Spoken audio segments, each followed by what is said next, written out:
Coming up on Locked On Dodgers, Trevor Bauer's time with the Dodgers is over for everyone except the payroll department. We're going to talk about the Dodgers decision, their statement, Trevor Bauer's statement, and some of our thoughts on the reactions to the Dodgers decision. So that's what's on tap. So let's get Locked On Dodgers.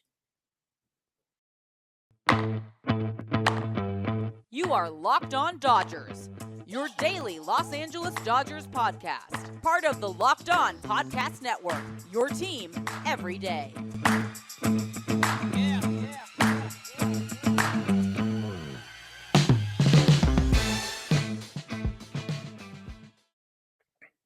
Hey, Dodger fans, this is Locked On Dodgers, part of the Locked On Podcast Network, your team every day. Thank you for making Locked On Dodgers your first listen every weekday morning. Remember, this show is free and available on all podcast platforms and on YouTube simply by searching for Locked On Dodgers. Or even better, go ahead and subscribe wherever you're watching or listening right now, and then you will never miss a day because you know we're not going to. If this is your first time with us, my name is Jeff Snider. My co-host is Vince Samperio. We're doing a split episode today, so I will be with you for the first half. Vince will be with you for the second half. Vince and I are both lifelong Dodger fans, just like you are. We've also both spent time covering the Dodgers in the press box and the locker room. So we're not quite insiders, but we bring you the smart fans perspective on our boys in blue every weekday morning. And that's what we're going to do today. But first, I want to tell you this episode is brought to you by BetOnline. BetOnline has you covered this season with more props, odds, and lines than ever before. BetOnline, where the game starts. And as I said at the top, Trevor Bauer's time with the Dodgers is over. The last chapter has been written, what we assume is the last chapter anyway. I guess there could be a postscript or a afterword or whatever you call what comes after the last chapter if the Dodgers were able to work out a trade or something. But chances are the Dodgers DFA'd him on Friday, and that means they have a week to trade him or then put him on unconditional release waivers, at which point nobody would claim him. I guess we'll talk about the actual possibilities. If the Dodgers could trade him, and the reasons a team might trade for him, knowing that he's going to be released, there's not a lot of motivation for a team to trade for him. But if a team, and I'll use the Pirates as an example because they've been mentioned as a team that might be interested in Bauer. If Bauer had multiple suitors, he's not going to choose the Pirates because the Pirates are bad. And so chances are he's not going to choose to pitch for them. And since there's not the option of them offering more money, even if that's not really the Pirates' MO anyway, but he's getting paid the same amount no matter who signs him. And so a team like the Pirates, if they really wanted him, they could choose to trade for him because then he doesn't have a say where he goes. And at that point, making a trade, that's the only realistic way that a trade would happen. But it's not likely. It's very unlikely, I think. The other alternative would be when the Dodgers put on release waivers, a team like the Pirates could claim him. That's even less likely because if a team claims him on waivers, they are responsible for the whole $22.5 million that the Dodgers owe him this year, and that would let the Dodgers entirely off the hook. That's the dream scenario, but it's a dream for a reason because it's not going to happen. And so what's actually going to happen most likely is they won't trade him, and then he'll clear waivers, and then he will be released, and he'll be free to sign with any other team. And when he was released, I just want to read the Dodgers statement, or when he was DFA'd on Friday. They waited till seemingly the last minute. We never did really get any clarity on what time the deadline was for the Dodgers to actually make the decision on Friday. We knew they had to make the decision by Friday, but there were a couple times thrown out that people thought were the deadline, and the Dodgers went several hours past all of those. But when they did issue the statement a little after 5 p.m., I think, Pacific time on Friday, they said, the Dodgers organization believes the allegations of sexual assault or domestic violence should be thoroughly investigated with due process given to the accused. From the beginning, we have fully cooperated with Major League Baseball's investigation and strictly followed the process stipulated under MLB's joint domestic violence, sexual assault, and child abuse policy. 2 extensive reviews of all the available evidence in this case, one by Commissioner Manfred and another by a neutral arbitrator, concluded that Mr. Bauer's actions warranted the longest ever active player suspension in our sport for violations of this policy. Now that this process has been completed and after careful consideration, we have decided that he will no longer be part of our organization. And we found out a little bit later in a Bob Nightingale article that seemed pretty well sourced. Bob is a good reporter, not great at Twitter, and sometimes jumps the gun on things, but actual reporting, sourcing, on what happened, he's pretty good. And he basically said that. So I guess I should read Bauer's statement first to give a little context to that. Bauer said for 2 weeks, following 2 weeks of conversations around my return to the organization, I sat down with Dodgers leadership in Arizona yesterday, who told me that they wanted me to return and pitch for the team this year. And that's part of Bauer's statement. It's not the whole thing. But Bauer in his statement, seemed surprised that the Dodgers chose to DFA him based on his conversation with them a day earlier. And in Nightingale's article, basically, he says the Dodgers had a meeting with Bauer. We don't know who exactly, but leadership, I assume Andrew Friedman was involved. I would guess that some member of ownership, Stan Kasten, or maybe even Mark Walter, some member of ownership was probably involved. They flew to Arizona, sat down with Bauer, and what they were looking for was any sign of contrition, of taking responsibility for the actions that led to the suspension. And they didn't see that. And, Bauer believes that he didn't do anything wrong. So it's not surprising that he didn't show any contrition. Just who Trevor Bauer is, it's not surprising. But especially if he doesn't believe he did anything wrong, he's not the kind of guy who's going to admit to doing something wrong if he doesn't believe he did. And so once they saw that he wasn't, willing to, I think there was probably a scenario in their mind where they might have been okay bringing him back if he was willing to make a public statement saying, even if it didn't accept responsibility, but said, while I still don't believe that my actions justified the suspension, I recognize and respect the policy and blah, blah, blah, blah. And I regret putting myself and my team in a position, blah, blah, blah, blah. If he had been willing to make some sort of statement like that, they might have chosen to keep him. But he wasn't willing to do that. And so maybe during that meeting, they did say, look, Trevor, we want you back, but we need you to do this. And so maybe Bauer wasn't incorrect or being dishonest when he said that they wanted him to return and pitch for the team this year. And he's just only telling part of the story. It's tough to know for sure, but whatever it was, the Dodgers weren't satisfied with the results of that meeting. And so they chose to DFA him. And in their statement, it's hard to find much to quibble with, even if you believe that Trevor Bauer has been railroaded and set up and everything. That's not on the Dodgers, really. And what the Dodgers are saying is we have this policy that the sexual assault policy that we as a team in Major League Baseball, we are part of supporting that. We stand by that. And under that policy and under the rules of that policy, Trevor Bauer received the longest suspension in history, upheld by a neutral arbitrator. That is basically their statement is that's enough for us. And for me, I think that's enough for me. Like if Bauer was done wrong, it wasn't by the Dodgers. Whether he was done wrong is, I know it's a matter of debate. Personally, I think it's irrelevant in this particular conversation. As far as what the Dodgers did, because the Dodgers, I see people say, oh, they're just trying to be woke and it's political, whatever. I don't believe that. I think the Dodgers are saying this guy got suspended for 194 games, upheld by an arbitrator.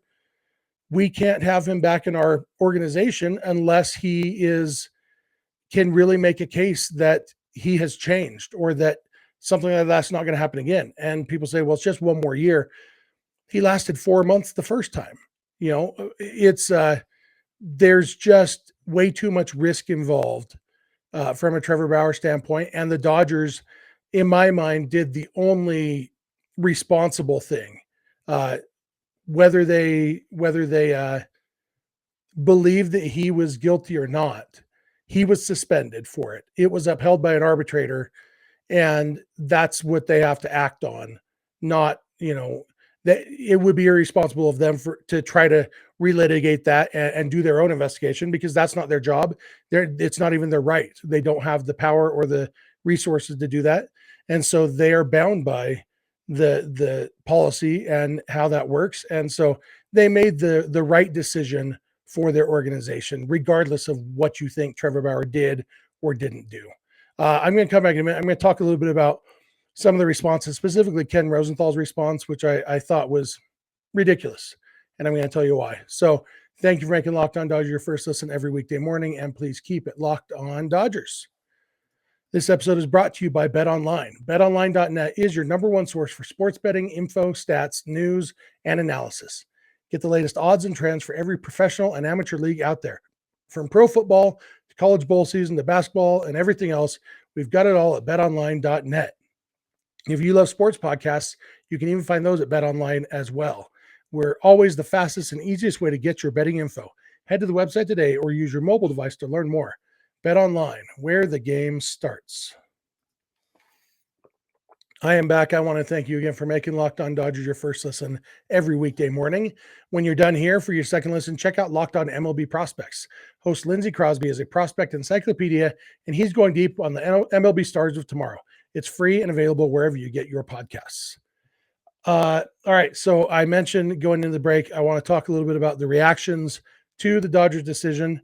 And obviously there's a lot of people are upset by it who believe that Bauer didn't do anything wrong, or that it's irresponsible of the Dodgers to throw away their money when, paying him to pitch for a competitor, all those things. Those reactions, I don't have many thoughts on. I like I said in the first segment, I think the Dodgers did the only responsible thing.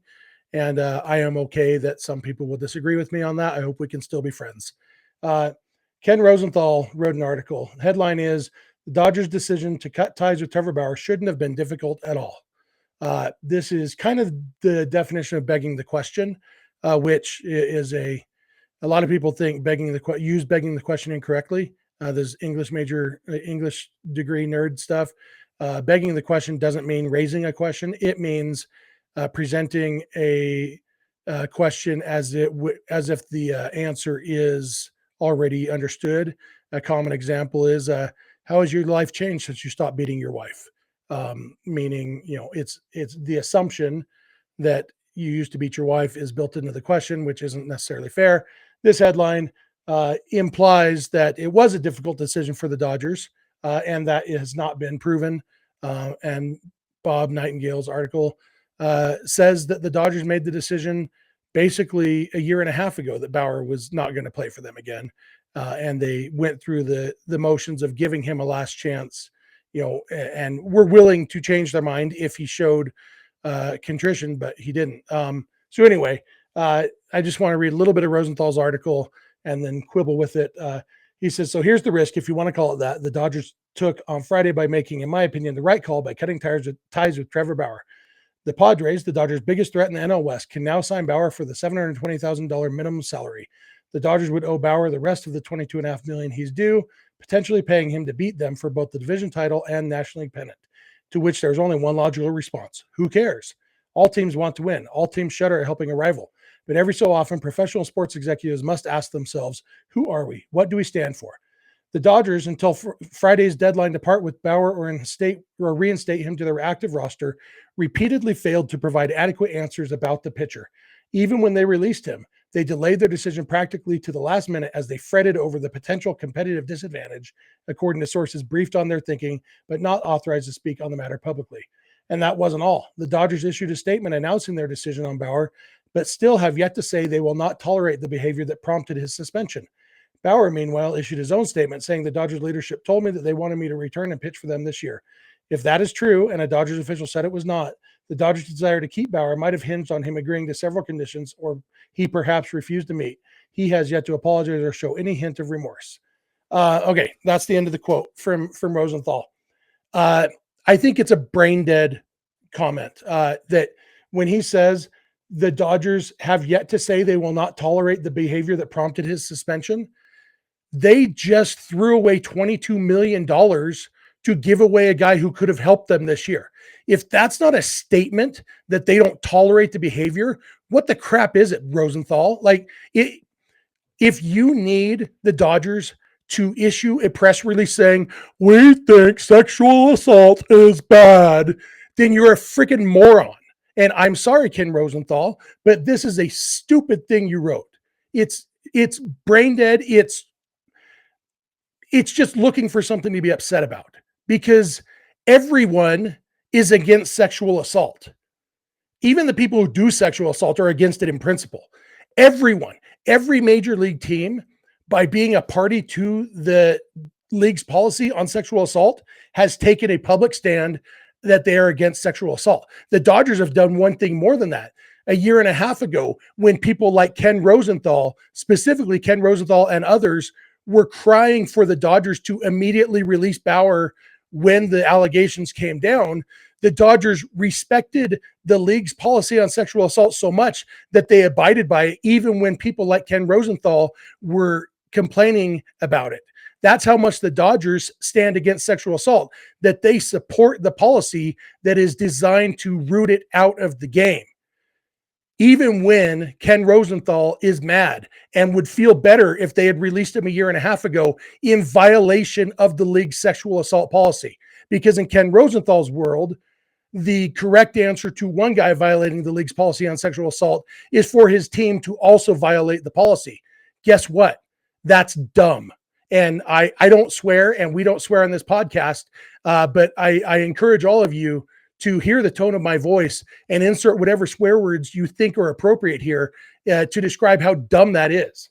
And so if Ken Rosenthal needs a statement from the Dodgers saying we oppose sexual assault, Ken Rosenthal has lost touch with the real world and lives only by press releases, because no team needs to issue a press release saying they oppose sexual assault, especially the team that just threw away $22 million to take a stand against sexual assault.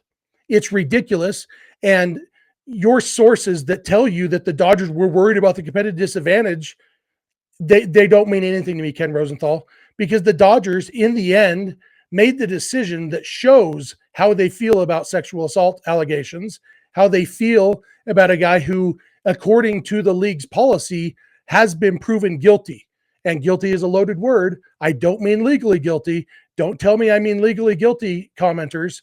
But according to the league's policy, he has been found guilty of violating that policy, and he has served a 194-game suspension for violating that policy. And the Dodgers' reaction to that shows you how they feel about it, whether they issued a press release or not. So, Ken Rosenthal, I'm sure you're a nice guy. I'm sure your mom loves you. I don't care. I think that is an idiotic statement, and it's one that you've repeated over and over the last year and a half. And people with functioning brains lose respect for you every time you echo this talking point that's your pet talking point that means nothing. And it just reinforces the fact that you're a guy with sources who is good at breaking news, and because of that got shoved into a job of actual analysis that you're woefully unequipped for. Sorry, not sorry, as the Reese's commercial says. I commented on this on Twitter the other day, and I joked that I hoped I was still as fired up about it when I recorded this podcast. And apparently I am. I didn't realize it was, but reading that again, it is just baffling to me. I don't believe the Dodgers are infallible. There may be even an episode of this podcast later this week that talks about ways in which they're not infallible. That's a little teaser that I can't give you much more than that right now. But the Dodgers in this situation did everything they could. And there are people who say they shouldn't have signed him in the first place because his history of bullying online. Maybe that's true. There's nothing about Trevor Bauer's history that anybody could have logically concluded, oh, he's likely to commit sexual assault. It's just, it doesn't follow.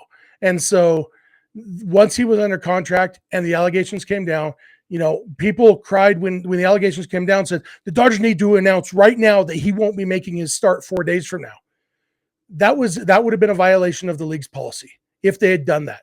So they didn't. And Bauer didn't make that start because he was never going to make that start, because Major League Baseball, who did have the right to keep him from making that start, was never going to let him make that start into that situation. And everyone knew that they wouldn't, but it would have made people feel better. And I reject the premise that principled stands can only come in a knee-jerk reaction on the spur of the moment, instinctively. I believe that most principled stands probably come after much consideration and as a result of carefully weighing all the available information. And I am personally very happy that the Dodgers took as much time as they needed, as much time as they were allowed to make sure they made the right decision here. And then guess what? They made the right decision. So anybody whining about that, it's just whining, including Ken Rosenthal. And that's all I have for today. Vince is going to come along. He's going to finish this up with the last 10 minutes or those 10 minutes or so of this episode. Thank you for listening. I really enjoy talking with you guys, and Vince will be along in a minute. Looking for a delicious treat but don't want all the fat and calories? Then you got to try Built Bar. We just got through the holidays, and some of us might have some goals to eat a little healthier this year. And if you want to do that, but you don't want to compromise taste, you got to try Built. With Built Bars, healthy is actually tasty. They're perfect for your New Year's resolution. What makes Built Bars so good? Well, they're covered in 100% real chocolate, and they come in great flavors like churro, peanut butter brownie, and coconut almond. Not only do they taste great, but they're also good for you. Low calories, low carbs, low sugar, high protein, high fiber. And now you don't have to wait around and order them online. You can head to your local Walmart or Sam's Club and pick up some Built Bars today.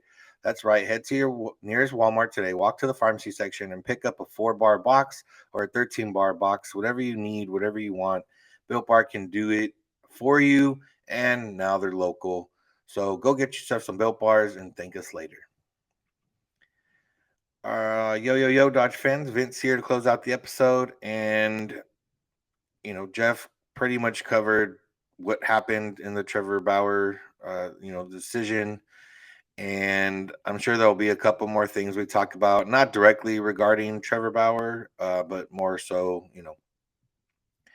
roster stuff or luxury tax and things of that nature. But last part of this episode, I just wanted to, Friday was a interesting day for Dodger fans. The day started with Justin Turner officially signing with the Red Sox, and all the tributes and everything could officially begin there.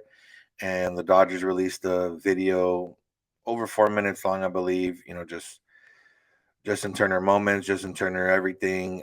Justin Turner in turn released a statement and a video of his own highlighting his time with the Dodgers.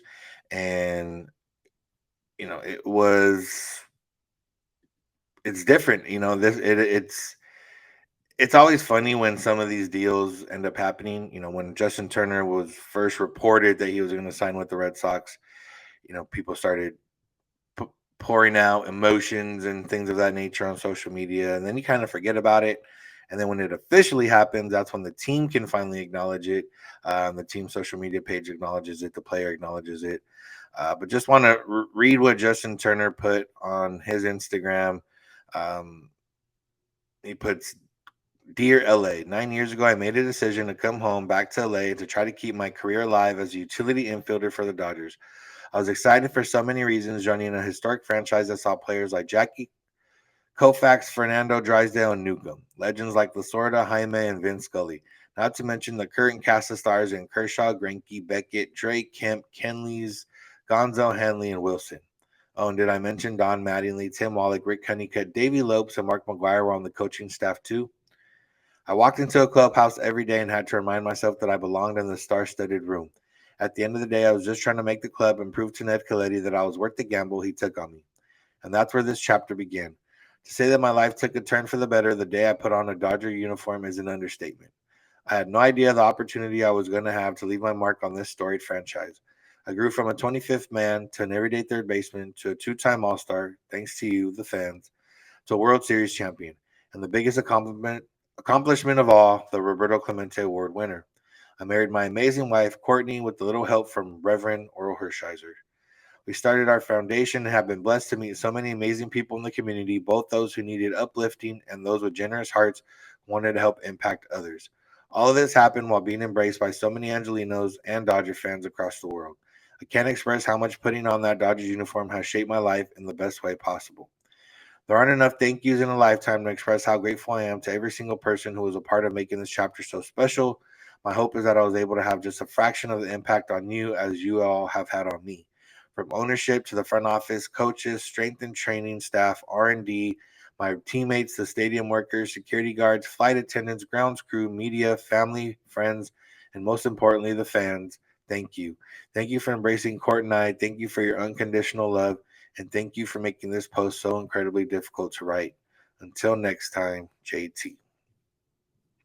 And yeah, I mean, it's one of those that even I caught myself in it when it initially was reported that Justin Turner was signing with the Red Sox, and kind of this entire offseason of, detached from it. It made baseball sense. And, Justin Turner struggled the last couple postseasons. He's getting up there in age, wasn't necessarily a full time third baseman anymore. And to me, I had already detached. Okay, well, Justin Turner, it makes sense for him not to come back. I don't necessarily think I want him back, for the price that he was at, or even if the price was a little bit lower, um, whatever. And then he officially signs. You remember all the moments, and you see all the moments, and Justin Turner's a guy who, it wasn't just the on-field moments, the off-field moments. Him and Court started their foundation during the pandemic. They were the ones helping businesses by ordering food and catering from them, and then helping people out by giving that food out to them. And in their situation, it went beyond baseball, and it goes to community and everything else. And it goes into, as Dodger fans at this point, we've become a little bit spoiled in terms of what we expect and everything else. And it's hard to, when it's World Series or bust every year, and the World Series doesn't come as often as you'd like. It's tough because you start, not speaking for everyone, but some people start to devalue the players and the feelings and everything they bring, because you have the negative feelings of losing in the playoffs. And guys like Kenley Jansen and guys in the past that, or in the recent years, that have left after being here for so long, we don't necessarily appreciate them in the moment as we should. And then when they do leave, we do appreciate them, but it might not be, when Kenley Jansen left, one of the best closers, if not the best closer in Dodger history in terms of longevity and everything else, he probably didn't get the full respect that he warranted or deserved, because people had sour memories of him in the last few years of his contract. With Justin Turner, similar. Justin Turner was still pretty good in the regular season, but had struggled pretty mightily the last two postseasons. The Dodgers were eliminated after winning 106 games and 111 games the last two postseasons. So there wasn't a lot of, strong sentiments of positivity toward the Dodgers. I think Justin Turner obviously was able to transcend that a little bit. People don't necessarily remember the postseason struggles as much, because he did, do pretty well in the regular season, and was still, a pretty effective hitter. But it's just a matter of, not getting caught up in those emotions, not getting caught up in, oh, World Series or bust, or all the Dodgers choked, or all the Dodgers, whatever the case is, but appreciating being a Dodger fan, appreciating when, there's good talent, there's good people, there's good, you know, community sense with some of these players. And I think that's where Justin Turner fills in the best. And that's where, he's going to sit in Dodgers lore forever. He has a few records. He's in the record books or near the top of the record books in a lot of situations, especially when it comes to postseason. We have everything that he's done for the community. And it does seem like it's one of those, okay, Justin Turner's going to go finish his career off with the Red Sox, maybe extend it, maybe play for someone else at some point, and then work his way back toward the Dodgers. And, that's what it feels like. And hopefully that is the way it goes, because Justin Turner, like I said, was beloved here. He does deserve all the flowers he's getting for being a Dodger and being a really good Dodger. And, contributing to Los Angeles, not just on the baseball field, but in general. So, salute to Justin Turner. a shout out to him. We'll miss him, but good luck with the Red Sox. Good luck with the Dodgers 1.5 over there in Boston, and make your way back to Los Angeles after you finish out your career. So appreciate you, Justin Turner. Thank you for everything, and now we can officially turn the page, and we'll see Justin Turner in Boston, I believe, this year. The Dodgers go out there, so his return to Dodger Stadium might have to wait a year, but if he ends up sticking with the Red Sox, with the Dodgers, we'll see him at some point this year. So that's gonna do it for today's episode. Thank you all for listening. Thank you for making Locked On Dodgers your first listen. Check out Locked On MLB Prospects for your second listen with host Lindsey Crosby, who's going deep on the MLB stars of tomorrow. It's free and available wherever you get podcasts. You can also find us wherever you get podcasts and on YouTube simply by searching for Locked On Dodgers, which is how you can find us on social media, Locked On Dodgers. And you can hit us up on Twitter or Instagram there. You can hit Jeff up on Twitter at Snydog. I'm at Vince Samperio. DMs are open, so hit us up. You can also contact us via email, lockedondodgers@gmail.com, or via voicemail text at 323-863-5625. We're here every weekday morning, and we hope you'll be with us when you get in your car. If you're at home, tell your smart device to play podcast Locked On Dodgers. And remember, you don't have to agree. You just have to listen. Have a good one.